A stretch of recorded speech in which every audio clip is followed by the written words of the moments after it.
Hi అండి, అందరూ బాగున్నారా? అందరూ బాగోవాలి, అందులో మనం ఉండాలి. ఈరోజు ఇది నైట్ అండి. నైట్ టైము చక్కగా నీట్గా క్లీన్ చేసేస్తున్నానండి. ఎందుకంటే నాకు ఎవరైనా మ్యాక్సిమం అలానే చేస్తారనుకో, నేనైతే నైటు సింక్లో గిన్నెలు ఉండడానికి ఇష్టపడినండి. ఎందుకంటే కొంచెం ఇవి ఏంటి బొజ్జింకలు వచ్చేస్తూ ఉంటాయండి. దానివల్ల గిన్నెలు అయితే క్లియర్ చేసేస్తాను. లేదంటే డబ్బు నిండా వేసేసి బయటైనా పెట్టేస్తానండి. తోమలేని పక్షంలో బయటైనా పెట్టేస్తాను. అంతేగాని సింకులో మట్టుకు ఉంచనండి. అలా ఉంచితే నాకైతే అస్సలు ఇష్టం లేదు. ఇదైతే నైట్ అది అయిపోయింది కదండి, మరుసటి రోజు ఉదయమే చక్కగా నేను మొహం కడుక్కుంటూ మా చంటోని మొహం కడిగిచ్చేస్తున్నాను. నేనే కడుక్కుంటానని వాడే కడిగేసుకుంటున్నాడు, నన్ను కడగనివ్వట్లేదు. మీలో పిల్లలు కూడా ఇలానే అల్లరి చేస్తారండి. మా ఇంట్లో అయితే వీడు చాలా అల్లరి చేస్తాడండి. సరదా కదండి, పిల్లలు అంటేనే అంతే కదా. తర్వాత మనం యాజ్ డీజిల్ మన రొటీన్లోకి వెళ్ళిపోదామండి. మనకి రోజు ఉండే పనులే కదా ఇవన్నీని. మనం చేసే పనులు ఇల్లు ఉడవడం, వాకలు ఊడవడం, గిన్నెలు తోమడం, ఇవన్నీ మనం చేసుకునే పనులు ఓన్లీ మెయిన్ పెట్టుకున్నాం అనుకోండి, ఒక 2000 3000 అడుగుతారండి. కానీ మనకి కష్టం అనిపించకుండా ఒక 2 గంటలు కష్టపడి చేసుకున్నాం అనుకోండి, చక్కగా మనకి ఎక్సర్సైజ్ అయిపోతుంది. మన బాడీ కూడా మనకి ఫ్రీగా ఉంటుందండి. ఏది పనులు చేయకుండా మడ్లా ఇంట్లో ఉండిపోయామనుకోండి, పని మనుషులు పెట్టుకుని అలా చేసామనుకో మనకైతే బాడీ సహకరించదండి. బాడీ పెరిగిపోయి 4 నరాలు చచ్చిపడిపోయినట్టు ముద్దులా అయిపోతుందండి. చెయ్యాలన్నా కూడా చేయలేము. దాని గురించి నేనైతే చక్కగా నా పనులు నేనే చేసుకుంటానండి. ఎవరి మీద డిపెండ్ అవ్వను.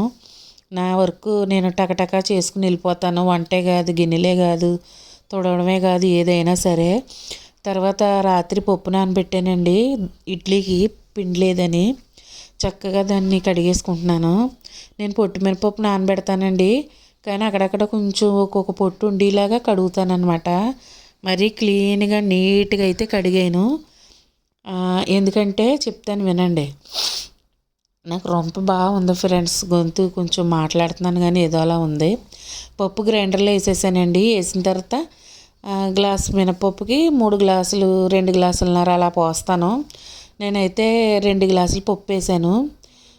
దాంట్లోది కొంచెం దోశకి కొంచెం గారికి తీసేద్దాము, మిగిలిందేమో ఇందులో వేద్దామని గ్రైండర్లో పప్పు వేసానండి. మీకు గ్లాసు పప్పుకి 3 గ్లాసులు కానీ 2 గ్లాసులన్నర కానీ అయితే మెత్తగా వస్తాయండి ఇడ్లీ అయినా.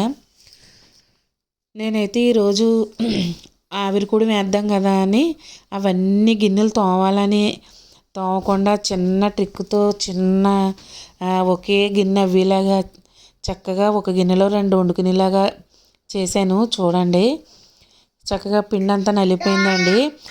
ఈ పిండి ఇడ్లీ పిండి తీసేసిన తర్వాత మిగిలిన పిండి ఉంది కదండి, అది కూడా గారెలకి వేసేసాను. ఇప్పుడు మీకు చూపించేది ఇది గారెల పిండి అండి. నేనైతేనండి ఇడ్లీ పిండి 1 గంటే బయట పెడతాను. ఎక్కువసేపు బయట పెట్టండి, బాగా పులిసిపోతే మా ఇంట్లో తినరు. ఒక కంచానికి నెయ్యి రాసేసండి, దాంట్లో పిండేసి ఒక కూర వండుకుని పేనంలో నడుగుని స్టాండ్ వేసానండి. అయితే చక్కగా పర్ఫెక్ట్గా ఉడికిపోయింది. ఇప్పుడు 4 ముక్కలు కోసి మా చంటోడు నేను తింటాం. అది చక్కగా స్పాంజీలా దూదులా వచ్చిందండి. ఎంత స్మూత్గా వచ్చిందో తెలుసా, కాలిపోతుంది పట్టుకుంటేనే, అంత మెత్తగా వచ్చింది. నెయ్యి వేయడం వల్ల కమ్మగా కొంచెం పంచదార జల్లుకుని తింటే సూపర్గా ఉందండి. మీకు ఒక టిప్ చెప్తాను వినండి. ములక్కాళ్ళు ఈ రోజుల్లో గట్టిగా ఉండి ఉడకట్లేదు కదండి, అలాంటప్పుడు ఏం చేయాలంటే, మనం గుడ్లు ఉడకపెడతాం కదా, గుడ్లు ఉడకపెట్టేటప్పుడు గుడ్లు సగం ఉడికిన తర్వాత ములక్కాళ్ళు వేసేయండి. ములక్కాళ్ళు ఒక 2 నిమిషాల నుంచి తీసేయండి, మరీ ఎక్కువసేపు అవసరం లేదు. అలా అయితే మీ కూరలో ఉడకలేదనే ప్రాబ్లం ఏమి ఉండదు. ఒక్కొక్కసారి ములక్కాళ్ళు గట్టిగా ఉండిపోతున్నాయండి, సరిగ్గా ఉడకట్లేదు. ఇదేంటంటే ములక్కాడ గుడ్డు టమాటా పులుసు అనమాట. అప్పుడు ములక్కాడ చక్కగా ఉడుకుతుంది కదా, అప్పుడు పులుసులో చక్కగా పులుపు ఉప్పు అనేది పర్ఫెక్ట్గా పీల్చుకుంటుందండి. అలా అయితే టేస్ట్ బాగుంటుంది. ఒకసారి ఈ టిప్ అనేది ట్రై చేయండి.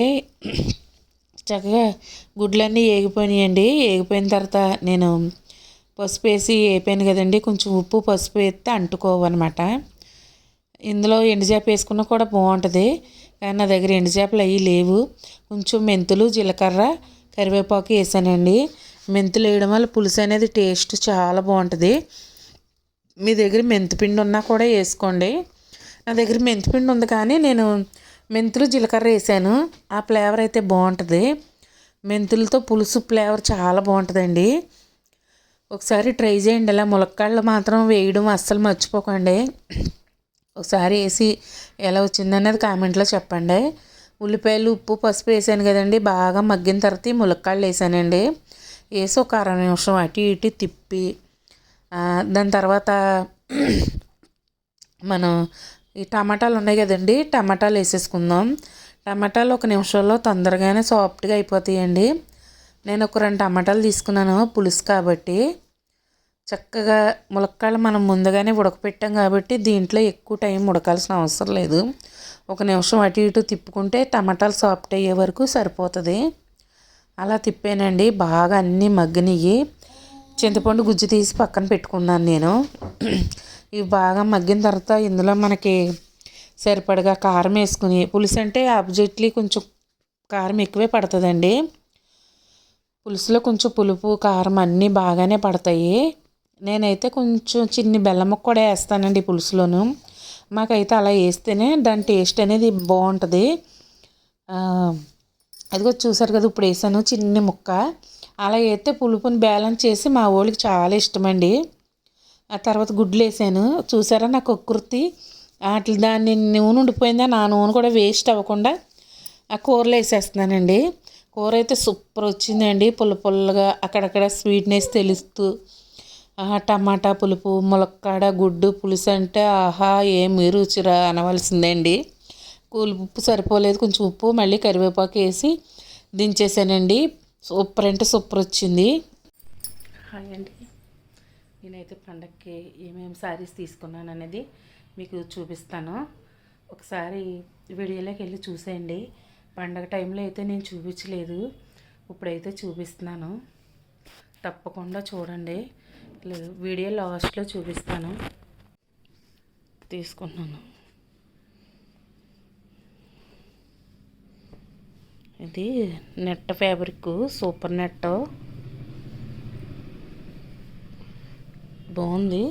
దీనికి బ్లౌజ్ అయితే ఇది ఇచ్చాడు. నేనైతే దీన్ని నా దగ్గర ఉన్న బ్లౌజ్తో పేరప్ చేద్దామని అనుకుంటున్నాను. ఇదైతే కొంచెం కలర్ కాంబినేషన్ బాగుంది కదా, అందుకు దీంతో పేరప్ చేద్దాం అనుకుంటున్నాను. ఈ సారీ అయితే నాకు 440 రూపాయలు పడింది.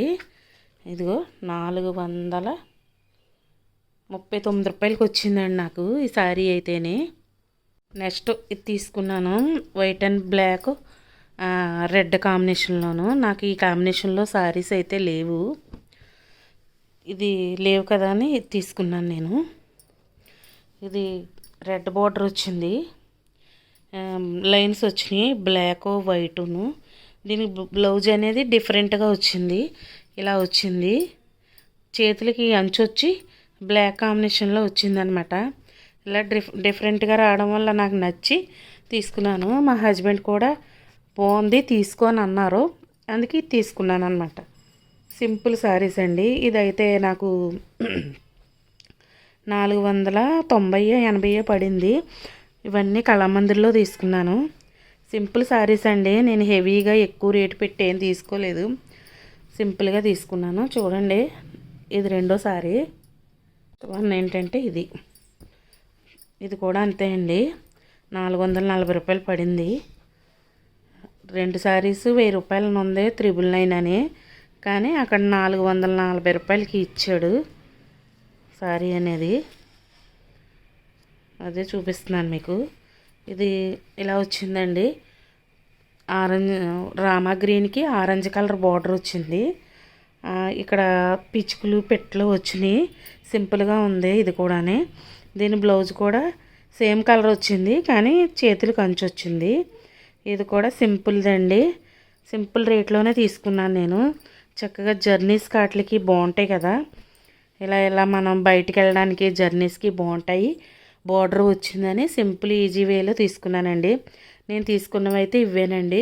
ఈ 3 సారీస్ తీసుకున్నానండి నేను సింపుల్గానే, ఎక్కువైతే తీసుకోలేదు.